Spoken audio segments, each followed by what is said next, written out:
Moon Express is trying to win the Google Lunar X Prize, and it's trying to win that by sending a probe to the moon that will roll around for a couple of weeks and explore, looking for rare minerals and things that hopefully they can bring back to Earth for a profit someday.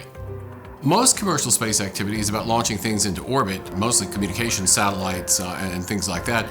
There have been a few other missions being considered to explore asteroids and comets, but this is the first commercial mission to land on the moon. Moon Express needs government permission because every space launch requires government permission. Under the Outer Space Treaty of 1967, the launching state is responsible for anything that any spacecraft it launches do, no matter who launches them.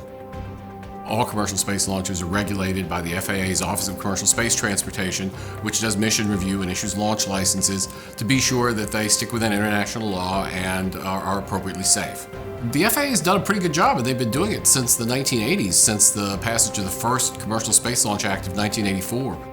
A lot of people wonder why NASA doesn't regulate this sort of thing, but NASA is a civilian space R&D entity, and it also does some of its own launches, so it's probably better to have somebody else do the regulation. There's very valuable infrastructure in space, communications satellites, manned stations, and so on. Some potential for destruction on Earth if it's mishandled, so it's perfectly reasonable for the U.S. government to take an interest in what companies do in space. Could regulatory uncertainty be a problem for the business model of companies who plan to go beyond Earth orbit? Yes, absolutely. All companies, especially companies that invest a lot of money in long-term projects, which this is, worry about regulatory uncertainty. The good news is that the United States government, and particularly somewhat to my surprise, the Obama administration, have really been quite good about establishing a predictable, not very intrusive regulatory regime and then sticking to it.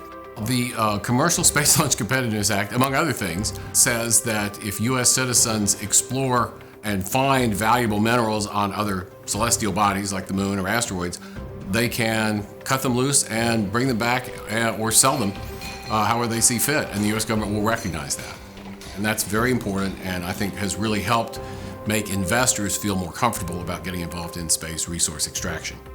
It's better for investors to have a predictable and understandable regulatory regime than it is to have no regulatory regime at all with the fear that the government might swoop in and impose something unexpected at a later date.